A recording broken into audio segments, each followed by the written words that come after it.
Assalamualaikum warahmatullahi wabarakatuh. Waalaikumsalam Selamat, Waalaikumsalam warahmatullahi warahmatullahi wabarakatuh. wabarakatuh. selamat pagi Bapak dan teman-teman mahasiswa S2 Ekonomi Pembangunan.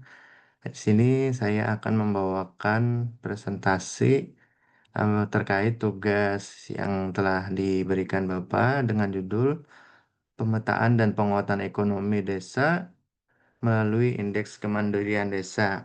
Dan adapun studi kasusnya itu peningkatan indeks desa mandiri di wilayah pedesaan Kalimantan Selatan.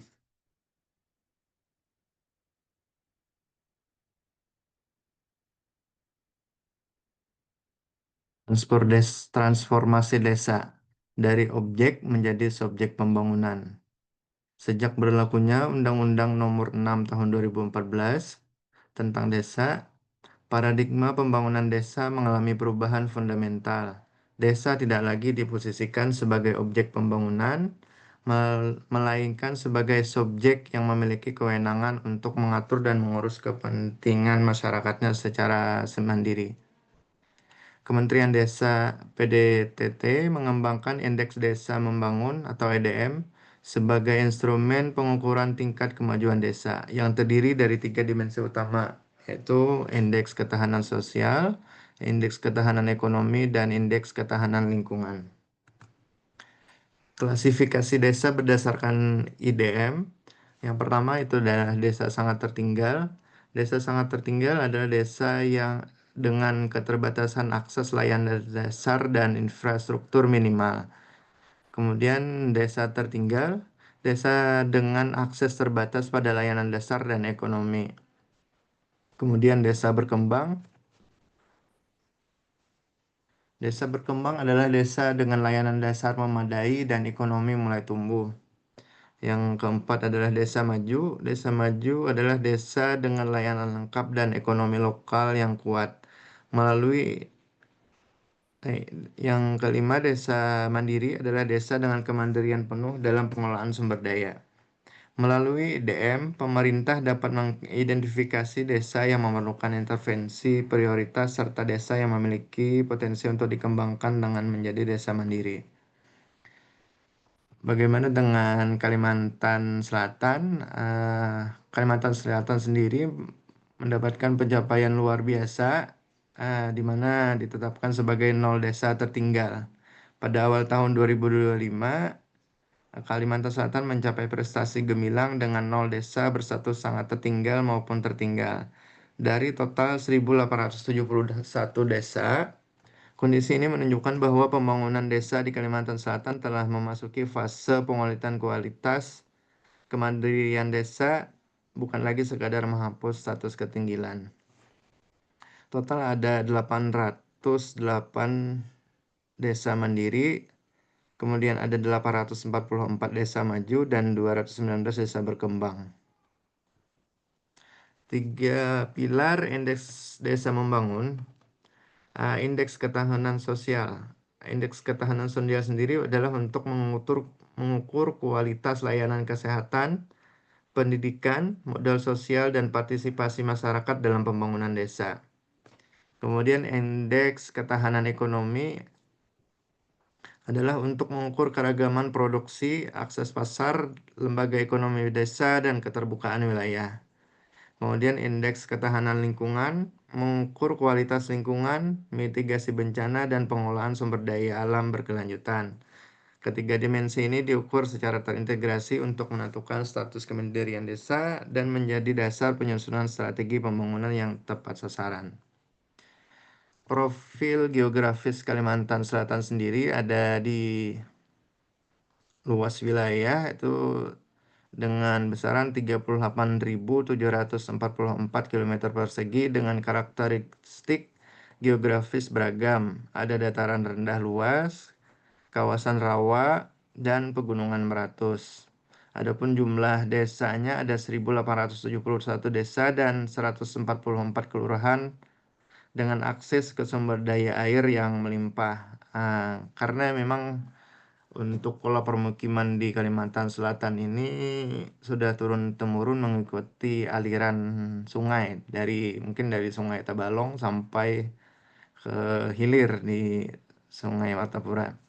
Kemudian penduduknya ada sekitar 4,23 juta dengan dominasi penduduk usia produktif. Topografi yang beragam menjadikan potensi sumber daya alam yang sangat melimpah dan menjadi fondasi penting dalam pengembangan ekonomi desa. Pemetaan potensi desa, fondasi kemandirian. Pertama adalah potensi ekonomi, pertanian lahan kering dan basah, perkebunan karet dan kelapa sawit, perikanan air tawar, pemanfaatan hasil hutan bukan kayu, serta usaha kecil berbasis rumah tangga. Mungkin kita tahu sendiri kalau perkebunan karet ini dan kelapa sawit lagi besar-besarnya di Kalimantan Selatan. Kemudian ada perikanan air tawar. Perikanan air tawar ini mungkin dari Tabalong juga sepanjang aliran sungai itu ada tambak-tambak air, tambak-tambak ikan air tawar, ada mungkin nila, ikan mas, kemudian ada bawal dan lain sebagainya. Kemudian potensi sosial, modal sosial kuat dengan tradisi gotong royong, organisasi keagamaan, PKK dan Karang Taruna yang aktif dalam pembangunan desa.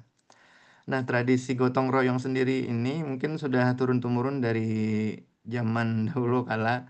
Bagaimana kalau di tempat kita itu kalau ada yang namanya resepsi perkawinan itu kalau di pedesaan bisa gotong royongnya sampai seminggu atau bahkan berbulan-bulan. Kalau di hulu sungai sini mungkin dimulai dari mencari kayu bersamaan sampai akhirnya menyambal dan terakhir bersisimpun.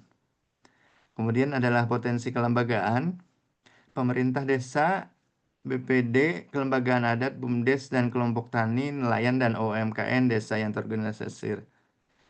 Pemetaan potensi ini menjadi dasar penyusunan strategi penguatan kemandirian desa yang kontekstual dan berkelanjutan. Sektor unggulan dalam ekonomi desa itu adalah pertanian dan tanaman pangan yang paling tinggi, kemudian ada perkebunan, karet, sawit, kemudian ada perikanan, UMKM industri rumah, dan ekowisata. Tantangan penguatan dalam kemandirian desa adalah yang pertama ketergantungan komoditas primer. Desa masih bergantung pada komoditas primer seperti karet, padit, dan ikan, sehingga rentan terhadap fluktuasi harga pasar. Eh, Kalau mungkin kita tahu kalau karet di tempat kita ini mungkin kalah bersaing ya sama karet-karet yang ada di luar negeri. Mungkin kalau ulun lihat di sekitar daerah ulun ya, kalau di Balangan itu petani karet kurang kurang untuk sekarang kurang begitu makmur karena memang hasil dari karetnya itu kualitasnya mungkin sangat rendah. Ada yang bercampur tanah dan kualitasnya ya mungkin kurang sehingga harga yang didapatkan oleh petani karet di tempat kita jauh dari kata cukup lah buat kehidupan mereka sehari-hari. Kemudian ketimpangan infrastruktur, akses infrastruktur antar desa tidak merata, terutama di daerah terpencil dan pegunungan meratus. Kemudian kapasitas SDM juga terbatas. Kapasitas SDM dan pengelola BUMDes dan aparatur desa yang belum merata di seluruh wilayah. Kemudian kerentanan lingkungan, ada ancaman banjir, kekeringan, degradasi lahan yang mempengaruhi produktivitas desa. Kemudian ada akses pasar terbatas. Keterbatasan akses pasar dan teknologi informasi di beberapa desa menghambat pengembangan ekonomi. Bahkan kalau akses pasar ini mungkin tidak di tingkat desa, kalau kalau di Balangan itu di tingkat kabupaten, di mana pasarnya itu kurang kurang rame dibandingkan dengan tetangga-tetangga, entah itu di HSO atau HST. Jadi rata-rata yang pemasok pasar di Balangan ini sudah dari HSO dulu, dari HST baru nanti kemudian ke Balangan lagi. Strategi komprehensif peningkatan kemandirian desa. Pertama adalah strategi ekonomi, pengembangan komoditas unggulan desa, hilirisasi produk lokal melalui pengolahan hasil tani dan perikanan, penguatan BUMDes sebagai motor penggerak ekonomi dan digitalisasi pemasaran produk desa. Strategi sosial dengan meningkatkan kapasitas SDM desa melalui pelatihan, kemudian perbaikan layanan kesehatan, pendidikan dan sanitasi, penguatan modal sosial melalui partisipasi masyarakat. Kemudian strategi lingkungan adalah pengelolaan SDA yang berkelanjutan, mitigasi bencana dan konservasi lahan.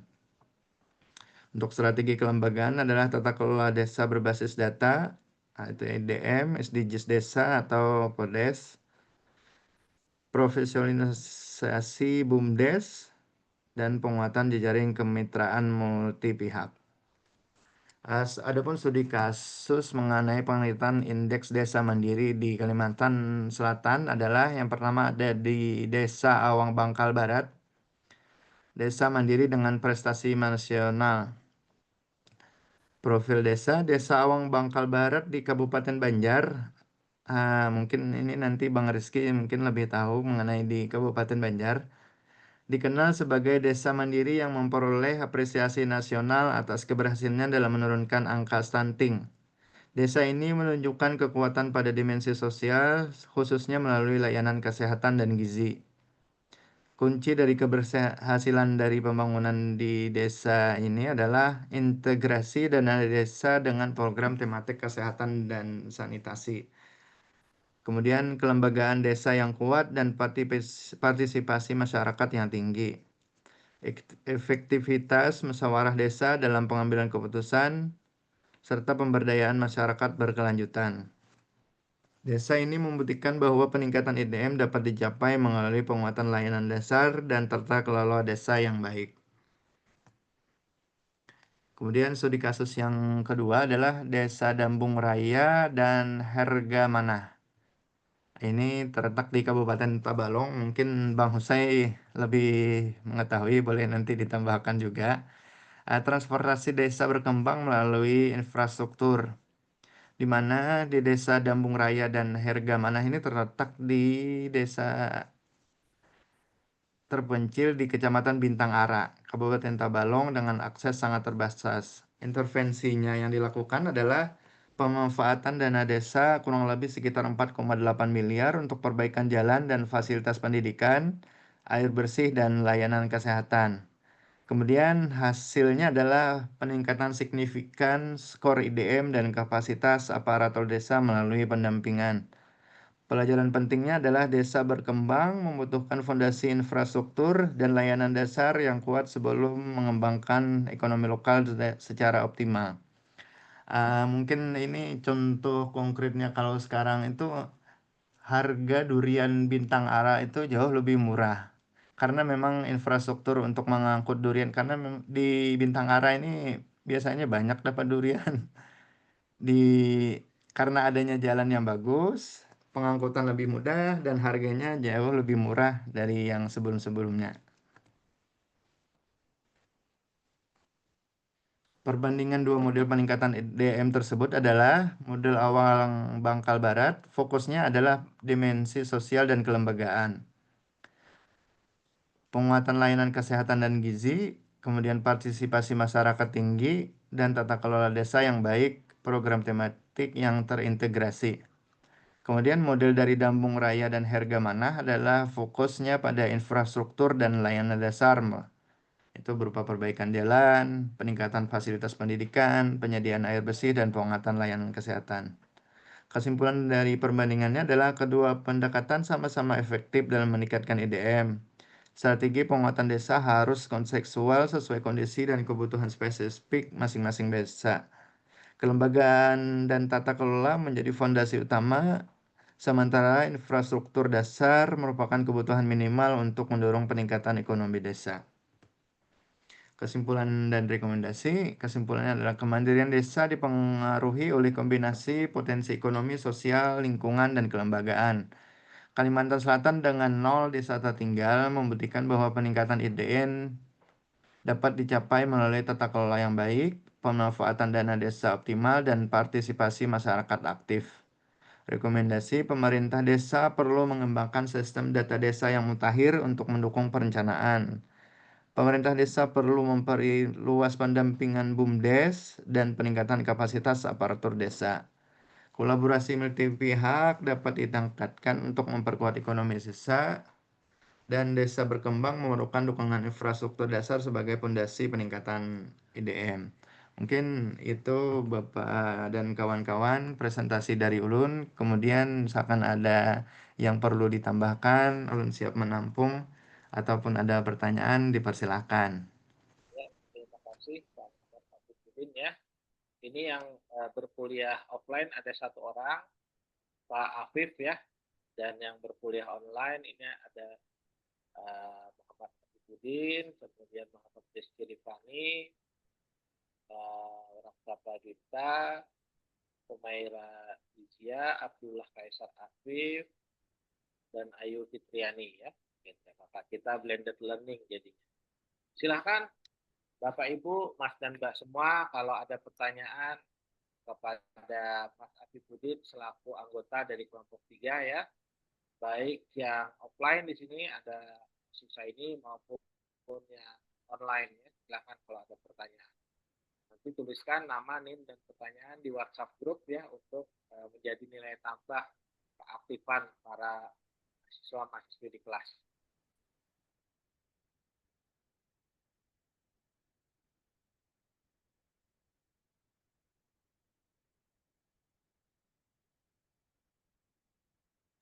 Nggih, izin bertanya ulun. Silakan. Oke, silakan Mohon Mbak. ya. Ya, Nggih, terkait presentasi yang dijelaskan oleh Mas Apip tadi, mungkin ada pertanyaan ulun terkait ini. Terkait potensi densa yang dapat menjadi apa tadi ya, strategi kunci untuk meningkatkan jumlah desa mandiri di Kalimantan Selatan. Itu bagaimana caranya meskipun sebagian desa yang seperti kita ketahui di Kalimantan Selatan itu tuh masih keterbatasan infrastruktur dan kapasitas SDM-nya. Baik, mungkin poinnya adalah strategi kunci ya Pak. Iya betul, meskipun sebagian di Provinsi Kalimantan Selatan itu masih keterbatasan infrastruktur dan SDM. Siap.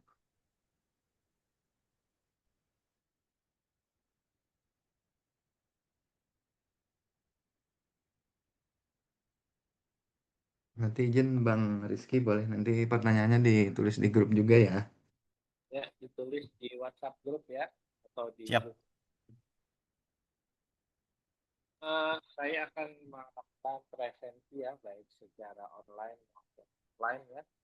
Di sini saya lihat ada yang belum hadir ya. Oke, saya absen atau presensi dulu ya. Yang pertama Abdullah Adif, Abdullah Kaisar Afif tadi hadir ya.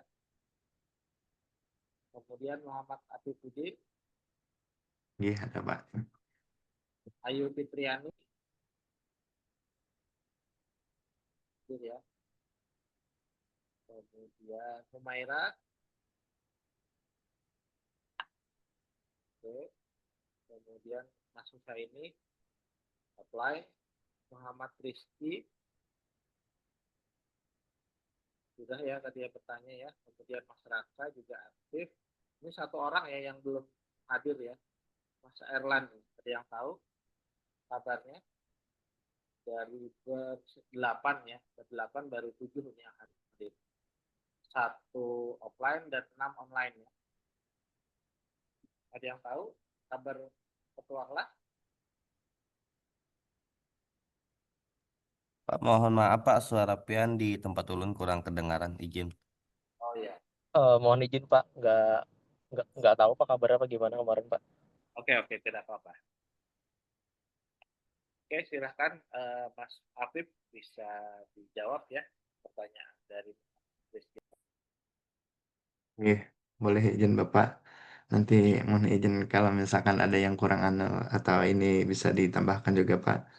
Nah, tadi pertanyaannya adalah bagaimana pemetaan potensi desa dapat menjadi strategi kunci untuk meningkatkan jumlah desa mandiri di Kalimantan Selatan, meskipun sebagian desa masih menghadapi keterbatasan infrastruktur dan kapasitas SDM. Mungkin Bang Rizky, pemetaan potensi desa menjadi strategi kunci karena memberikan gambaran menyeluruh tentang kekuatan ekonomi, sosial, lingkungan, dan kelembagaan desa.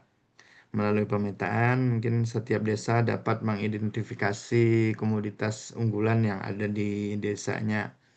Kemudian ada peluang bagi usaha lokal, modal sosial masyarakat, serta kapasitas kelembagaan seperti BUMDes dan kelompok tani yang dapat dikembangkan. Informasi mengenai pemetaan potensi desa mungkin membantu pemerintah desa menentukan intervensi yang tepat. Misalnya penguatan hilirisasi produk lokal, pelatihan SDM, pengelolaan BUMDes, atau peningkatan layanan dasar. Meskipun sebagian desa masih keterbatasan infrastruktur dan SDM, pemetaan potensi mungkin penyusunan strategi yang realistis sesuai kondisi lokal. Pada desa dengan akses terbatas, mungkin prioritas dapat difokuskan pada pembangunan infrastruktur seperti yang ada di Bintang Ara tadi. Sementara desa yang memiliki potensi sosial, kelembagaan kuat dapat langsung diperkuat melalui tata kelola berbasis data dan pemberdayaan masyarakat. Dengan pendekatan berbasis ini, pemetaan potensi tidak hanya mempercepat peningkatan kualitas EDM, tetapi juga memastikan bahwa desa yang berkembang mampu bergerak menuju kemandirian yang berkelanjutan. Mungkin itu Bang Rizky. Ya, untuk Mas Rizky dengan jawaban Mas Apip Budi.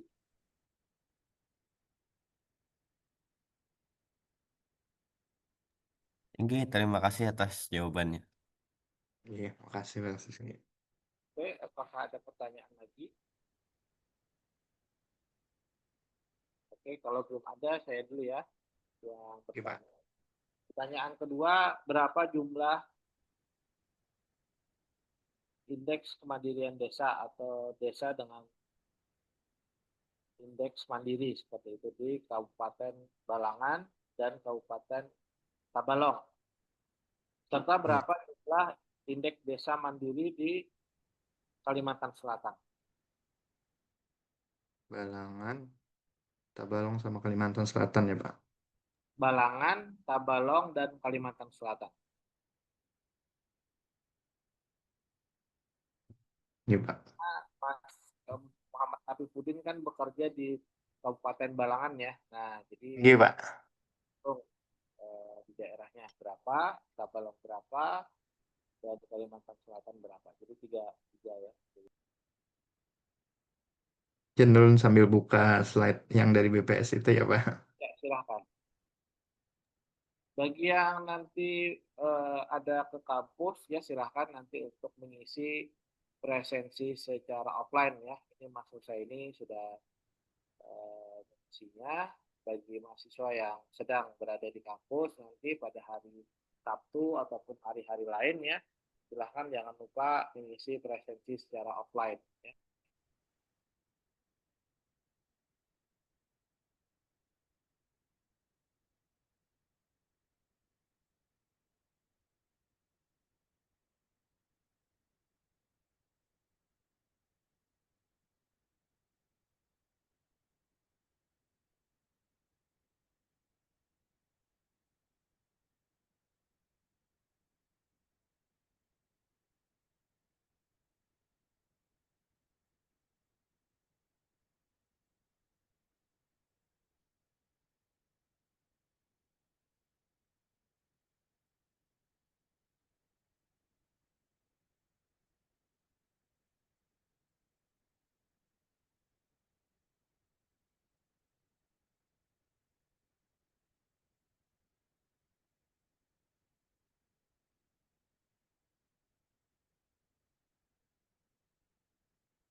untuk pertemuan dengan saya nanti silakan 4 kali presensi secara offline ya.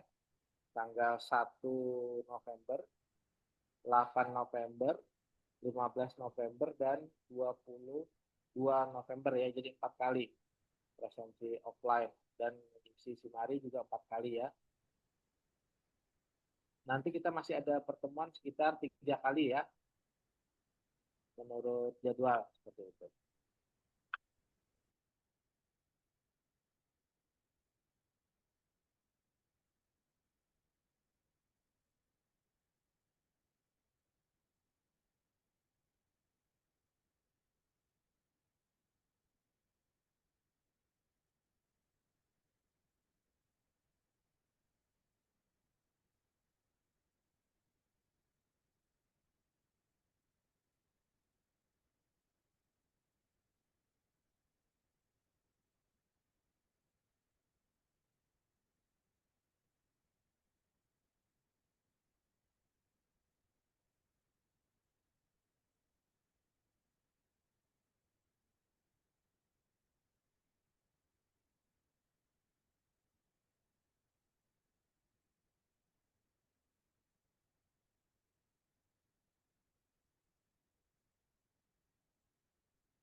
Untuk data dari BPS tadi nanti mohon ditampilkan ya, share screen seperti itu.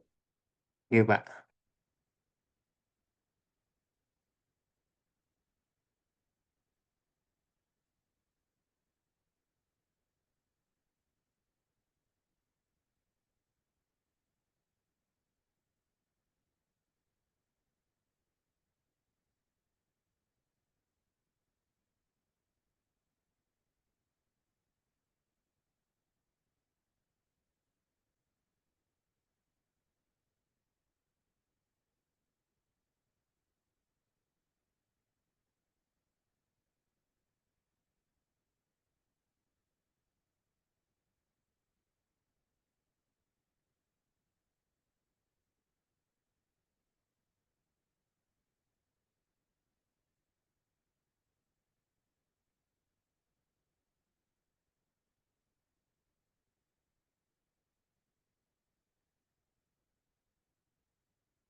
Oke, untuk mengefektifkan waktu kurang lebih 1 jam ya.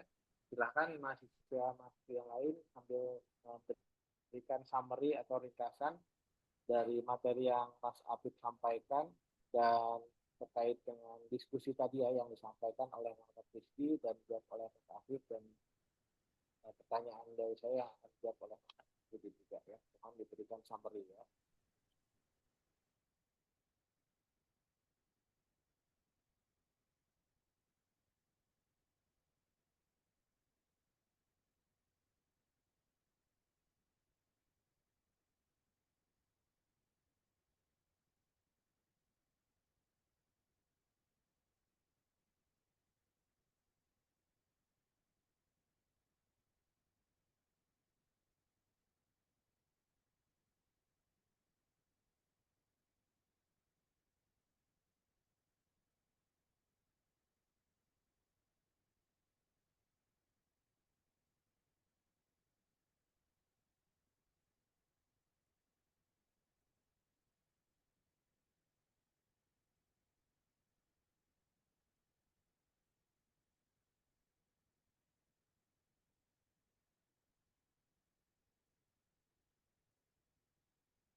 Nanti kalau sudah bukan summary bisa dikirim ke Bapak ya sebenarnya. Ini Pak.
Mohon izin Pak, kalau datanya yang Kabupaten Balangan ini dapatnya di satu data Kabupaten Balangan, nggak apa-apa ya Pak? Iya, Bapak.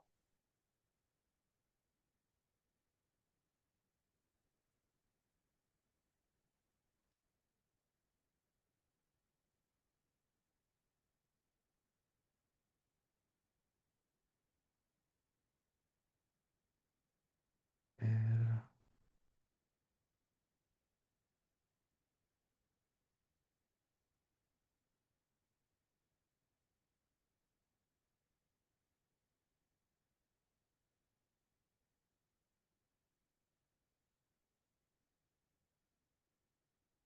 Izin, apakah sudah terlihat ya? Untuk jumlah desa per kecamatan di Kabupaten Menurut satu indeks desa membangun. Jumlah desa per kecamatan di Kabupaten Balangan menurut status indeks desa membangun tahun 2024. Itu ada di 8 kecamatan, dengan jumlah desa maju ada 84, kemudian desa mandiri ada 67, dan jumlah desa berkembang ada 2. Jadi totalnya 153 desa. Kemudian untuk Pemkab Tabalong, ini dapatnya dari laporan BPK.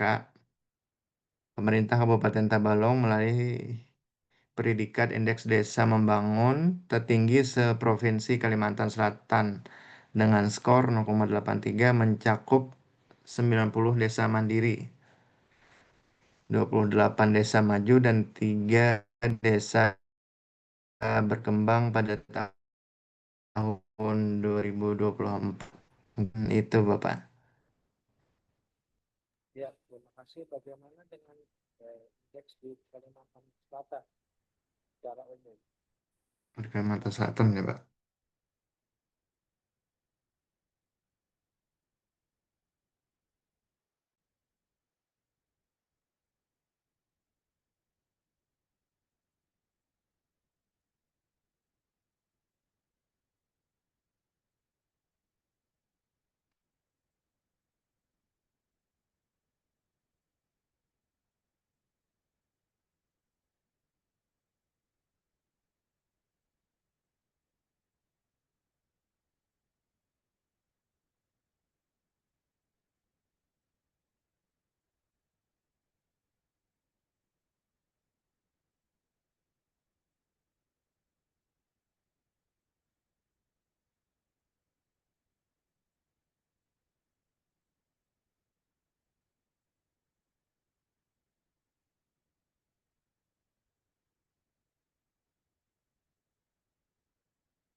Mohon izin Bapak, ini dapatnya dari DPMD Kalsel, Dinas Pemberdayaan Masyarakat Desa, menyatakan ada 808 desa berstatus mandiri.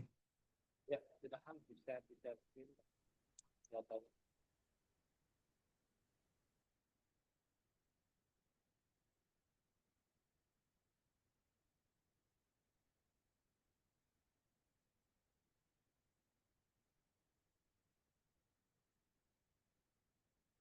Ini Bapak.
Izin Bapak.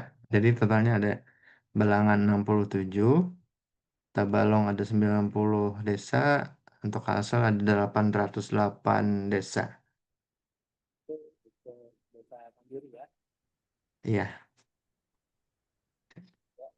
Bagaimana strategi pemerintah terhadap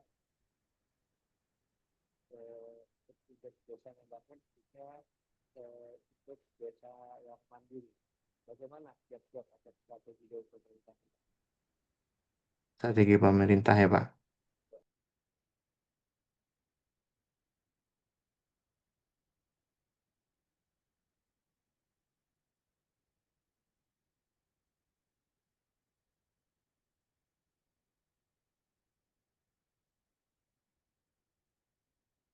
Nah, mungkin di sini bisa ditambahkan juga mengenai strategi.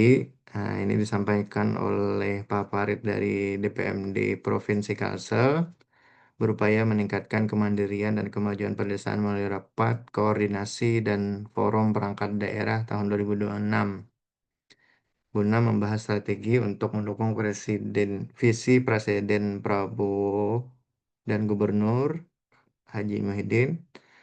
Pak Farid mengungkapkan status desa di daerah menjadi 5 kategori, yaitu tertinggal, sangat tertinggal, berkembang, maju, dan mandiri.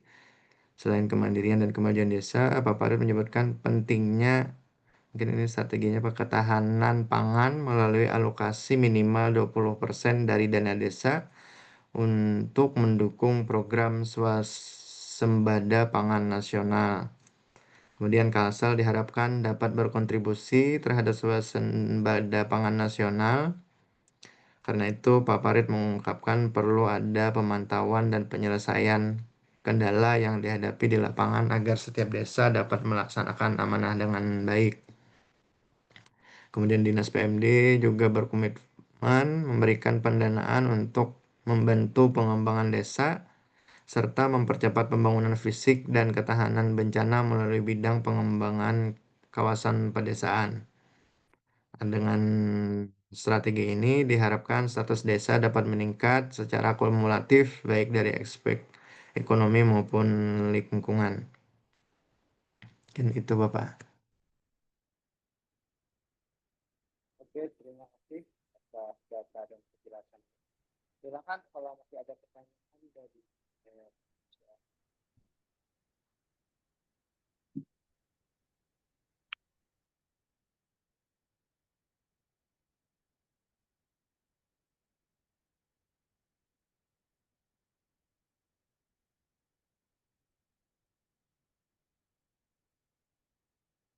Oke, mungkin silahkan teman-teman, ada yang ditambahkan atau ada yang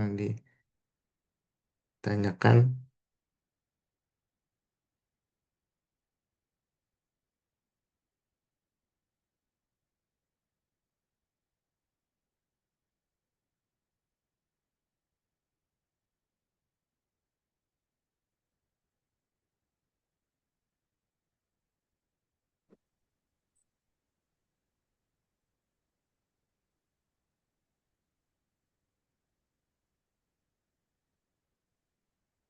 Oke, dari 8 siswa ini sudah siswa yang telah menjadi.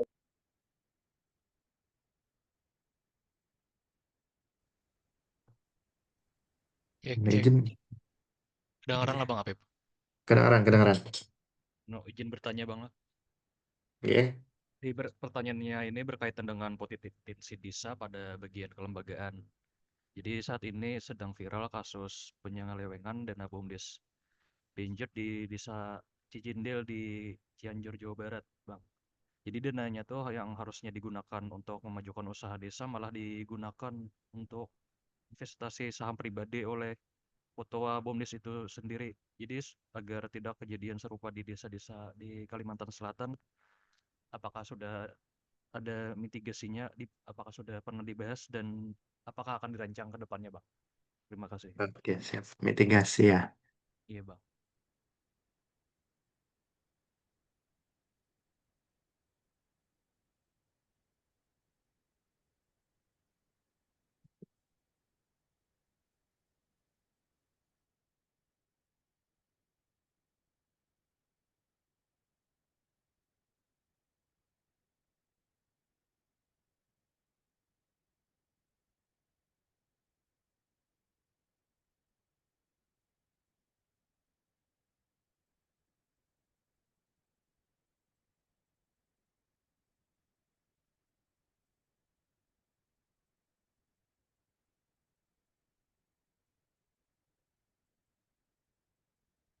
Mohon izin Bapak untuk menjawab mengenai mitigasi untuk di Kalimantan Selatan. Mungkin pertama itu adalah peningkatan kapasitas manajemen keuangan BUMDes. Mungkin dilakukan pelatihan rutin, kemudian adanya SOP tertulis terkait pengelolaan dana BUMDes, apa saja yang boleh, apa saja yang tidak boleh, kemudian investasi apa saja yang diperkenankan.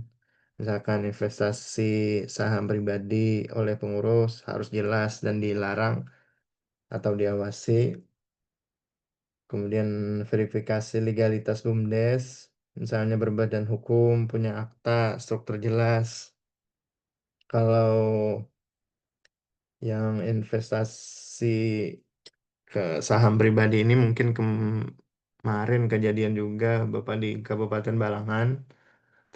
Kalau ini BOMD malahan berupa Parsaroda dan yang bersangkutan mungkin sekarang sudah ditahan oleh pihak kejaksaan di mana ada sekitar dana 10 M yang investasinya mengarah ke perusahaan-perusahaan pribadi. Kemudian untuk mitigasi yang selanjutnya adalah transparansi dan pelibatan masyarakat secara aktif. Laporan keuangan BUMDes mungkin wajib dipublikasikan, misalkan di papan pengumuman desa, website desa, atau media sosial desa. Kemudian ada rapat pertanggungjawaban tahunan yang melibatkan masyarakat dan pengurus BUMDes harus melaporkan realisasi usaha, pendapatan, pengeluaran, dan hasil investasi. Kemudian mungkin perlu audit independen juga dari inspektorat atau mungkin ada pihak eksternal dari BPK atau BPKP serta pengawasan dan akuntabilitas yang lebih ketat. Misalkan memasang sistem pengawasan, pengurus, ya pengawas internal, perwakilan masyarakat, instansi pengawas kabupaten desa. Mungkin pembatasan jenis investasi yang boleh dilakukan oleh BUMDes. Misalnya jika ingin investasi ke pasar modal harus mendapat persetujuan rapat umum anggota desa. Dan yang jelas adalah sanksi tegas apabila ada penyalahgunaan dana. Mungkin selain sanksi administratif diberhentikan juga dilaporkan ke aparat penegak hukum. Kemudian karena zaman terus berkembang ini mungkin penggunaan teknologi juga diperlukan. Implementasi sistem e-monitoring keuangan desa, pelaporan realisasi keuangan proyek dan investasi mungkin bisa langsung ditampilkan di website atau dashboard publik sederhana agar masyarakat bisa melihat seberapa besar dana yang masuk, dana digunakan, dana yang dikembalikan oleh BUMDes. Kemudian yang jelas terakhir adalah penataan regulasi. Pemerintah provinsi atau kabupaten perlu membuat pedoman teknis yang mengatur BUMDes dalam konteks lokal, jenis usaha yang sesuai dengan potensi desa, batas investasi, persyaratan pelaporan, dan audit rutin. Mungkin itu Mas Afif. Baik Bang, jadi jawaban jadi tadi sudah sangat jelas bahwasanya untuk transparansi dana BUMDes ini perlu melibatkan antar stakeholder ya Bang. Jadi harus Ya, memberikan kepercayaan satu sama lain gitu. ya, Terima kasih Bang atas jawabannya Bang. sama-sama. Boleh nanti dicatat juga ya Mas Afif di grup ini pertanyaannya tadi.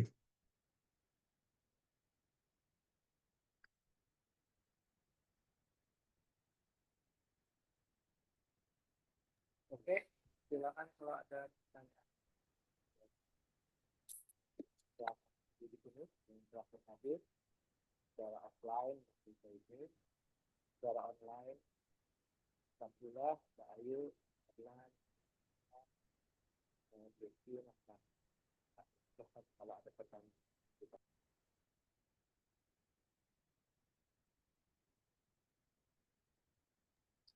Izin Pak dan Mas Apip. Oke. Oke, izin bertanya. Ini terkait EDM ya, menarik sekali. Seperti yang kita ketahui itu bahwa program prioritas Presiden kita itu salah satunya adalah program Koperasi Merah Putih Desa Kelurahan itu ya. Nah, itu menjadi langkah konkret Presiden sendiri dalam upaya penguatan ekonomi desa.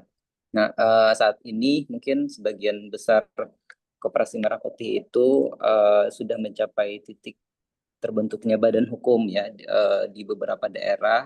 eh, Akan tetapi ada terdapat kendala dalam tahap selanjutnya, yakni mungkin terkait pembangunan koperasi itu sendiri. Nah, di mana pembangunan koperasi itu sendiri terkendala pada salah satu prasyaratnya, yakni penyediaan lahan sekitar 1.000 meter persegi. Nah, untuk di daerah desa ataupun juga daerah yang bukan perkotaan mungkin bisa mereka realisasikan, tapi untuk wilayah kelurahan yang berada di wilayah perkotaan itu mungkin agak sulit ya, karena memang harga tanah di sana tentunya sangat mahal.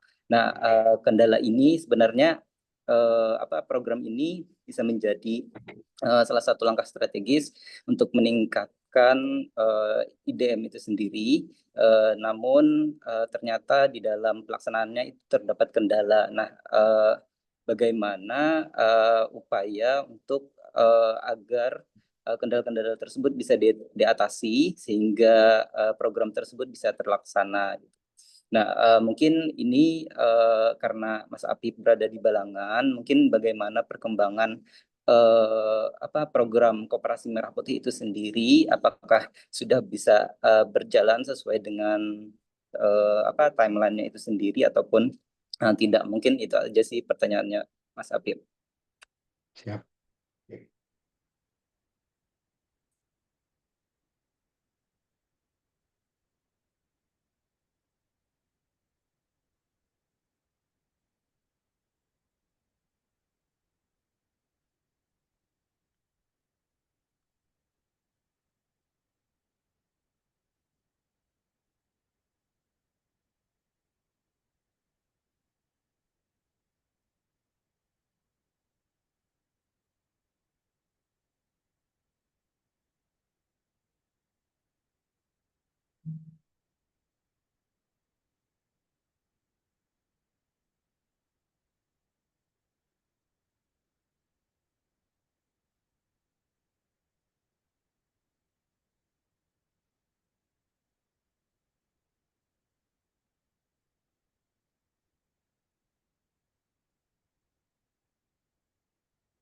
Mohon izin Bang saya ini, mungkin kalau Koperasi Merah Putih di Balangan sudah launching juga. Kemarin Ulun juga sempat ngobrol dengan Kakawanan, istilahnya mungkin ada beberapa yang menjadi aparat desa. Untuk Koperasi Merah Putih sendiri di Kabupaten Balangan itu, kalau di tempat Ulun ya mungkin itu cuman sekadar launching aja. Untuk pengurusnya sendiri kan katanya nggak boleh dari aparat desa yang utama, jadi orang-orang baru yang ditunjuk lagi menjadi pengurus dari Koperasi Merah Putih tersebut. Mungkin di Kabupaten Balangan, Koperasi Merah Putih ini mungkin sedang dalam tahap pembentukan dan pengaturan untuk SOP dan lain sebagainya. Dengan dukungan regulasi mungkin selanjutnya pemerintah daerah, Koperasi Merah Putih di Kabupaten Balangan bisa berjalan sesuai dengan apa yang diharapkan oleh Pak Presiden kita. Untuk saat ini mungkin masih cuma sekedar launching, Mas, selesai. Mungkin itu. Terima kasih banyak, Mas Apip. Sama-sama. Ya. Oke, terima kasih. Silakan, waktu kurang lebih dan ya, ada pertanyaan lanjutan dari dan yang ya, silakan. Mohon izin suaranya kurang jelas, Pak.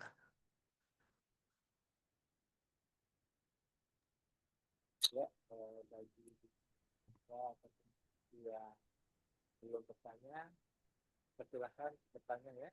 Apabila memang masih ada hal yang kiranya belum clear ya.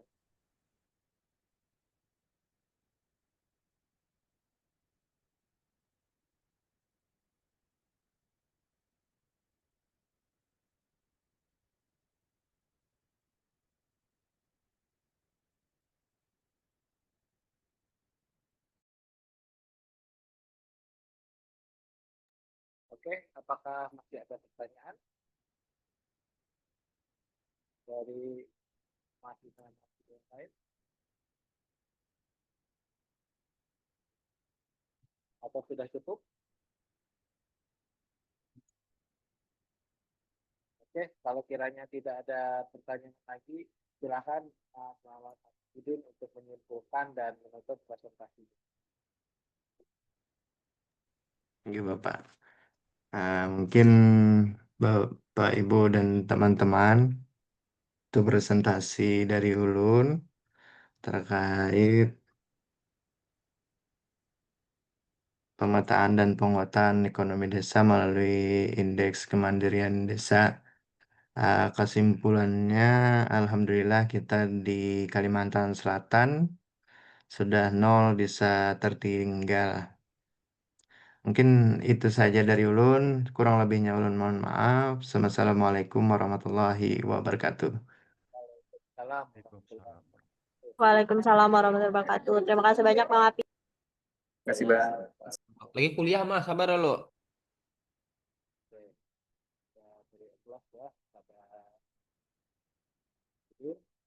Oke, waktu kurang lebih 29 menit lagi. Silakan semua untuk dapat menyelesaikan tugas summary-nya. Khususan untuk Mas Muhammad Abidin, silakan nanti dapat mengedit video atau videonya bisa natural seperti ini ya. Sebelum nanti diunggah ke YouTube ya. Serta makalah dan PPT ini jangan lupa diunggah ke Drift ya.